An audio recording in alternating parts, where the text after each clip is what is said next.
warahmatullahi wabarakatuh. Waalaikumsalam Waalaikumsalam warahmatullahi wabarakatuh.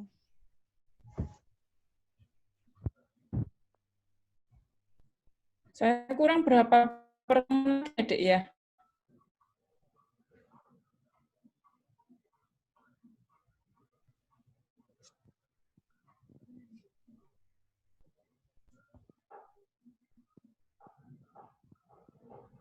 Dek, kurang berapa lagi pertemuan lagi?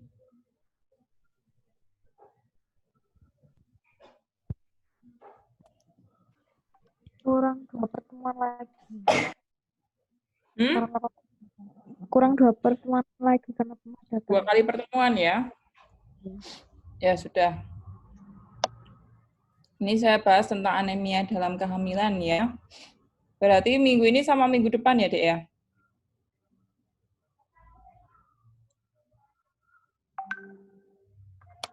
Kalau sama Halo? minggu ini jadi 3 pertemuan. Oh gitu ya. Ya sudah. Ini kita bahas tentang anemia dalam kehamilan ya. Jadi kemarin mungkin nanti akan saya bahas tentang kemarin sudah tentang preeklamsi ya. Jadi preeklamsi itu juga merupakan hal-hal yang sering kita temui. Ini pun juga kita nantinya akan sering kita temui waktu kalian nanti akan saat pemeriksaan kehamilan, saat mungkin nantinya saat ANC atau saat mungkin nantinya sudah datang waktu mau melahirkan ternyata anemia. Ya, nanti ini karena masih ada 2 kali pertemuan, saya masih belum membahas tentang ginekologi. Ya, tentang ginekologi itu nanti saya akan bahas nantinya. Ini kita bahas dulu tentang anemia dalam kehamilan. Jadi anemia dalam kehamilan itu apa? Definisinya yaitu bila kadar hemoglobinnya kurang dari 10 gram persen. Normalnya yaitu di atas 10 ya, Dek ya, 10 sampai 12. Nah, anemia fisiologis dikatakan anemia fisiologis atau pseudonemia yaitu bila kadar hemoglobinnya di atas 12% dalam 12 gram persen dalam kehamilan. Frekuensi dari terjadinya anemia di seluruh dunia itu sekitar 10 sampai 20%. Makanya kalau pasien datang, kadang kalau ibu hamil itu sering datang dengan keluhan pusing, gelir, lemes. Nah, itu siapa tahu coba dicek hemoglobinnya, siapa tahu HB-nya kurang. Nah, penyebabnya seperti apa? Yang pertama dia karena mungkin defisiensi makanan, karena dia masih waktu trimester pertama dia mengalami hiperemesis gravidarum yang berlebihan sampai grade 2, grade 3 yang akhirnya dia kurang nafsu makannya, dia nggak mau makan, dia mual, muntah, seperti itu. Sehingga menyebabkan terjadinya anemia. Kemudian yang kedua karena adanya hemodilusi atau pengenceran darah yang menjadi makin nyata seiring dengan bertambahnya usia kehamilan. Nah, proses fisiologisnya yaitu ibu hamil yang mengalami anemia akan mengalami peningkatan plasma darah. Kemudian akan meningkatkan terjadinya peningkatan sel-sel darah, sehingga akan meningkatkan kadar hemoglobinnya. Sehingga kadarnya itu akan menjadi, volumenya akan meningkat. Sehingga akan menyebabkan cardiac output-nya meningkat, atau artinya dia kerja jantungnya juga akan meningkat, resistensi perifernya itu kurang, tekanan darahnya itu rendah biasanya. Nah, kalau seperti ini akibat adanya volume yang terlalu tinggi menyebabkan terjadinya perdarahan saat melahirkan. Hal ini disebabkan karena besi yang keluar itu kurang. Seperti itu. Ya. Nah, pengaruhnya anemia dalam kehamilan itu sendiri itu menyebabkan pengaruh yang kurang baik bagi ibu maupun nantinya pada bayinya, baik pada masa kehamilan maupun pada masa nifas dan masa selanjutnya. Penyulitnya yang dapat timbul apa saja? Yang pertama yaitu abortus. Abortus sehingga bisa menyebabkan abortus spontan maupun abortus yang inkomplit, abortus komplit, kemudian partus prematurus ya, Dek ya. Partus prematurus ini artinya dia melahirkan sebelum waktunya, prematur. Kemudian perdarahan postpartum yang disebabkan karena tonusnya, disebabkan karena sehingga menyebabkan atonia uteri karena anemianya, karena darahnya yang kurang. Kemudian bisa terjadi shock. Shocknya seperti ini biasanya shock hipovolemik. Kemudian bisa terjadi infeksi baik intrapartum atau saat partum maupun setelah melahirkan. Nah, anemia berat yang dimana kadar hemoglobinnya sampai di bawah 4 gram, itu bisa menyebabkan terjadinya dekompensasio cordis atau peningkatan kerja jantung yang meningkat di sini. Seperti itu. Ya.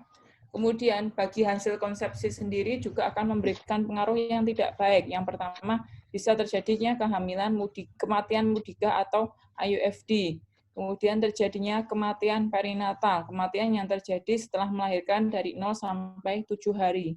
Kemudian prematuritas, terjadi kelahiran yang prematur, dapat terjadi suatu kelainan bawaan dan cadangan besi pada bayinya kurang.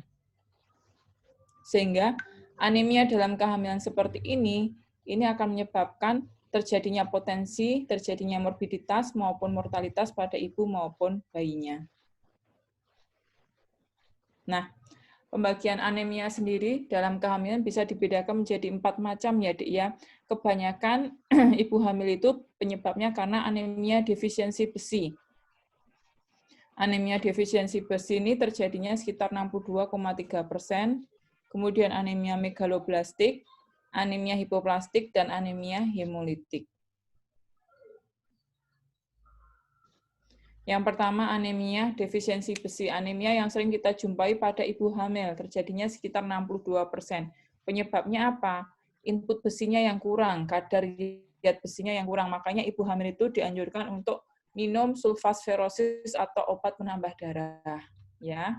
Mungkin yang kedua karena gangguan resorpsi. Gangguan resorpsi ini artinya gangguan dalam menyerap zat besi yang akan masuk ke dalam. Bisa disebabkan karena dia mungkin ada gangguan atau penyakit lambung, sehingga dia yang masuk akan keluar lagi. Atau gangguan penggunaan zat besi, di mana dia mungkin minum zat besi itu dengan minum teh. Di mana minum teh kalau menggunakan zat besi, atau minum teh dengan menggunakan obat penambah darah itu akan menghambat yang ada, ya. Kemudian terlalu banyak yang keluar zat besinya. Hal ini disebabkan karena adanya perdarahan. Nah, penegakan diagnosisnya apa? Kalau memang kadar HB-nya itu kurang dari 8, kita anjurkan menggunakan gambaran darah tepi, ya. Di mana saat dicek menggunakan gambaran darah tepi pada anemia defisiensi ini sifatnya adalah anemia hipokromik mikrositik. Ya, sehingga kadar besi serumnya akan turun dan daya ikat besi serumnya akan meningkat. Sampai sini jelas, Dek?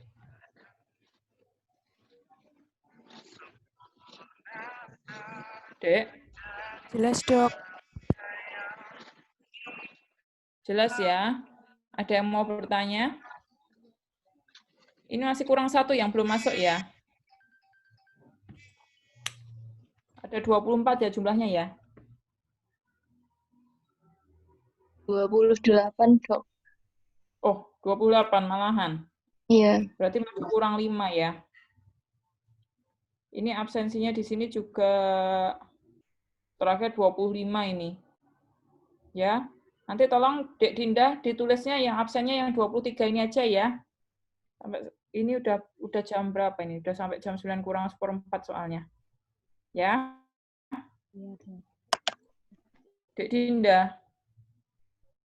Iya, Dok. Kita lanjutkan lagi ya, kalau belum ada yang ditanyakan, nanti kalau ada yang mau ditanyakan boleh langsung bertanya, ya. Baik, Dok. Iya, Dok.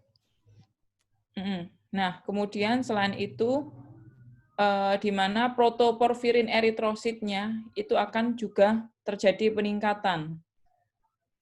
Kemudian tidak adanya hemosiderin ya, Dek, dalam sumsum tulang. Nah, terapinya yaitu menggunakan preparat sulfasferosus, yaitu 600 sampai 1000 mg per hari. Tetapi ya ini hati-hati kalau dia menggunakan SF itu pada trimester pertama, karena SF ini fungsinya adalah membuat iritasi lambung. Dia akan menyebabkan mual, muntah. Makanya kalau dia dipastikan HB-nya waktu trimester pertama itu baik, ya kalau memang dia ada iritasi lambung atau dia memiliki penyakit MAH, kita anjurkan untuk diberikan nanti setelah trimester pertama. Ya, kalau dia tidak ada MAH atau tidak ada gangguan pada lambung, boleh diberikan mulai dari trimester pertama. Tetapi kalau dia ada mual muntah, ya nanti setelah trimester pertama. Tetapi pastikan juga kadar Hb-nya baik ya, Dek ya. Nah, pencegahannya bagaimana? Ya mungkin memang kita harus mengkonsumsi obat penambah darah 1 tablet tiap hari ya. Kemudian dianjurkan untuk memiliki atau makan banyak makanan yang mengandung zat besi seperti brokoli, kemudian seperti daging, seperti sayur sayur kobis, brokoli ya. Itu banyak mengandung zat besi. Gitu. Tentunya juga makanannya juga harus higienis, harus bersih, dan harus matang. Prognosisnya bagaimana? Baik ya, jadi kalau dia diberikan sulfarosus, bahkan bisa diberikan sampai 2 tablet kalau dia Hb-nya kurang sekali. Tapi dianjurkannya setiap hari mengkonsumsi 1 tablet per hari. Kemudian yang kedua yaitu anemia megaloblastik. Anemia megaloblastik itu penyebabnya yaitu defisiensi asam folat ya. Jadi nanti waktu trimester pertama harus mulai diberikan asam folat ya, Dik ya. Kenapa harus diberikan asam folat? Karena untuk mencegah terjadinya defek neural tube ya. Mencegah terjadinya kelainan kongenital pada bayi sehingga dianjurkan untuk ibu hamil itu mengkonsumsi asam folat sebesar 400 mikrogram tiap harinya. Ya. Penegakan diagnosisnya bagaimana? Ini ya harus kita lihat dari darahnya. Ditemukan adanya megaloblas atau promegaloblas dalam darah atau sumsum tulang. Sifat khasnya apa? Pada saat dilihat gambaran darah tepinya akan terlihat adanya anemia hipokromik makrositik ya. Dan yang sering terjadi itu adalah anemia normositik normokromik yang bersamaan dengan anemia defisiensi besi. Jadi anemia defisiensi besi ini sering terjadi bersamaan dengan anemia megaloblastik.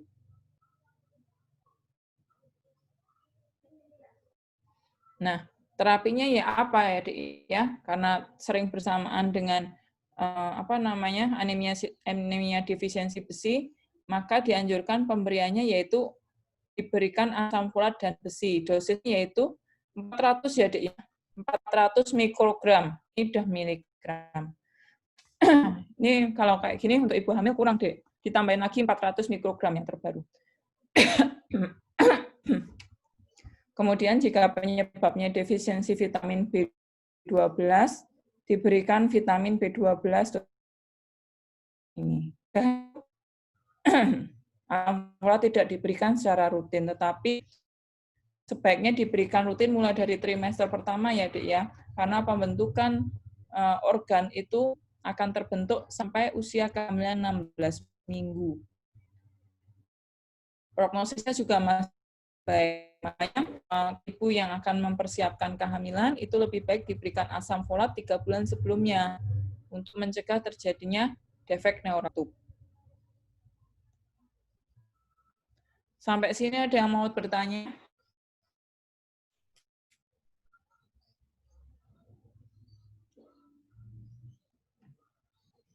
Ada yang mau bertanya, Dek?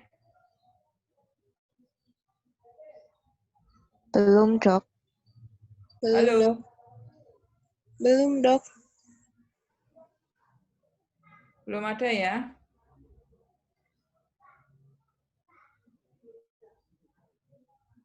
Belum ada. Ini sudah saya share ya, Dek ya, untuk ininya, slide-nya ya. Sudah ya? Sudah diterima belum slide-nya?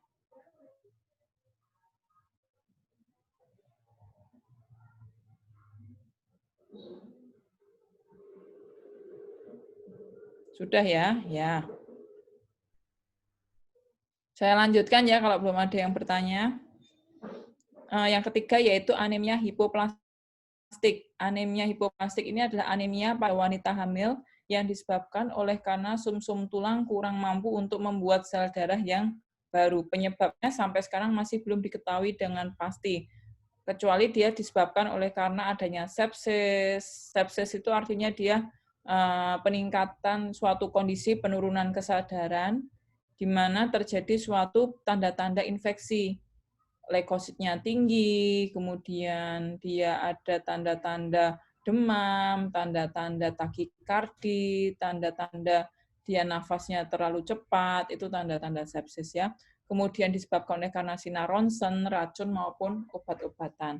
Penegakan diagnosisnya yaitu yang pertama dari gambaran darah tepi akan terbentuk anemia normokromik normositik dan pada sumsum tulang akan terlihat adanya normoblastik dan hipoplastik erythropoiesis. Terapinya apa? Yang pertama yaitu obat-obat penambah darah sudah tidak berguna ya, harus dilanjutkan untuk pemberian transfusi darah. Tentunya kalau seperti ini kita kolaborasi dengan dokter penyakit dalam. Dan jika selama sampai nifas dia akan sembuh sendiri. Kemudian berikutnya akan memberikan anemia hipoplastik lagi. Oleh karena itu pencegahannya yaitu kita tidak boleh memberikan obat-obatan yang hepatotoksik atau bisa mengganggu ginjal maupun hepar pada wanita hamil. Prognosisnya yaitu jelek pada ibu maupun pada anak. Kemudian anemia yang keempat yaitu anemia hemolitik. Anemia hemolitik ini adalah disebabkan karena penghancuran sel dari sel darah merah yang berlangsung lebih cepat daripada pembentukannya ya. Jadi hancurnya itu lebih cepat daripada yang membentuk sehingga dia akan susah hamil di efeknya. Dan bila hamil, anemianya akan menjadi lebih berat dan bisa menyebabkan suatu krisis hemolitik. Nah, anemia hemolitik ini bisa dibedakan menjadi dua golongan besar ya. Jadi ini sebenarnya untuk tambahan, tetapi yang penting itu dua tadi, anemia defisiensi besi dan anemia mieloblastik. Ini adalah anemia hemolitik ini seperti ini kita sudah kolaborasi dengan dokter penyakit dalam. Itu ya.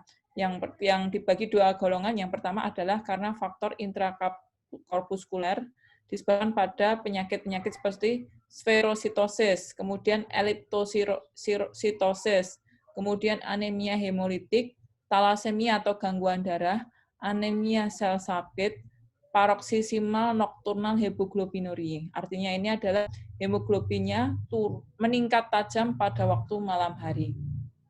Yang kedua karena faktor ekstrakorpuskuler, disebabkan karena adanya infeksi, dia keracunan obat, kemudian dia adanya inkompatibilitas resus ya, inkompatibilitas resus itu jadi dia ketidakseimbangan resus antara suami dan istri, mungkin suaminya resusnya negatif, istrinya resusnya positif, akhirnya anaknya mungkin bisa lahir satu, tapi habis itu dia akan keguguran terus. Nah, ini bisa disebabkan anemia hemolitik. Seperti itu. Kemudian, penegakan diagnosisnya seperti apa? Yang pertama adalah terdapat gejala-gejala hemolitik, seperti adanya anemia, kemudian adanya hemoglobinemia, hemoglobinuria, dan peningkatan bilirubin. Dan didapatkan adanya retikulositosis dan normoblastomi, serta adanya hiperplasi eritropoiesis sumsum tulang. Nah, ini prognosisnya jelek, Dek. Kalau seperti ini tergantung dari jenis dan beratnya anemia. Dilakukan transfusi darah dan splenektomi. Splenektomi itu artinya kita ngambil liannya atau ginjalnya.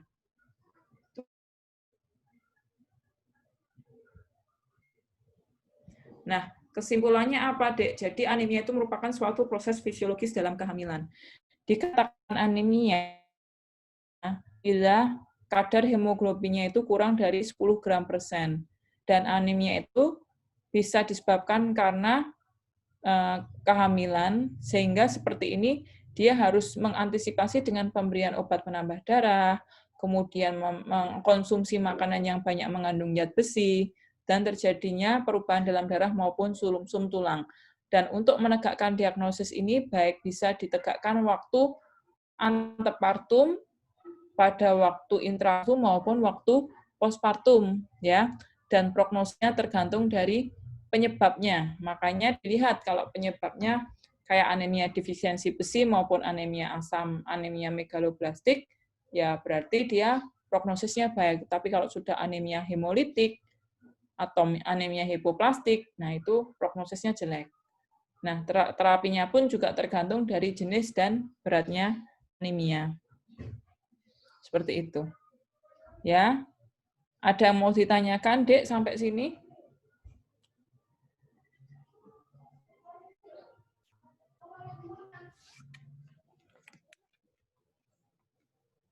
Ada yang mau tanya? Saya, Dok.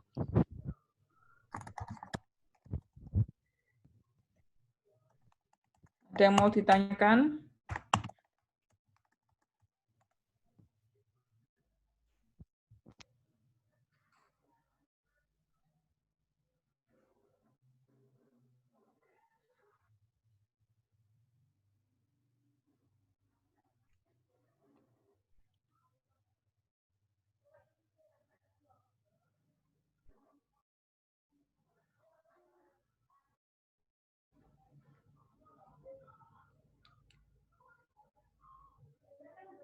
Nggak ada ya?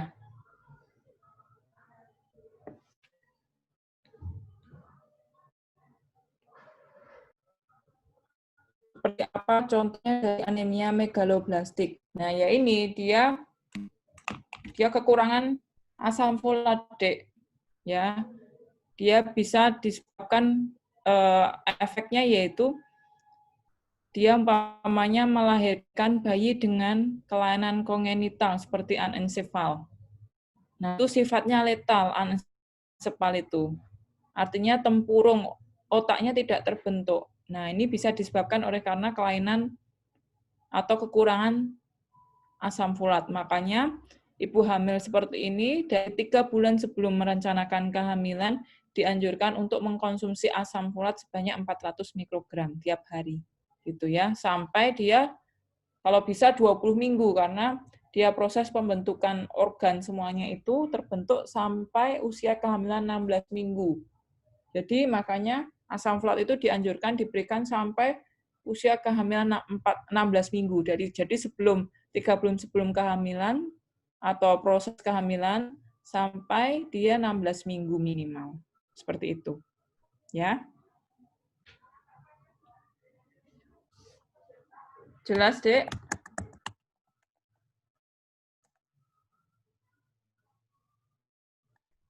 Apakah ada yang mau tanya lagi?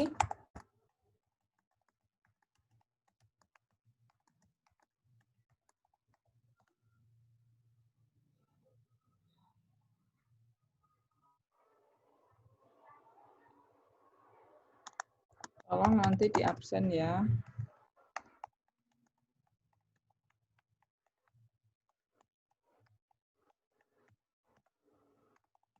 Ikut ada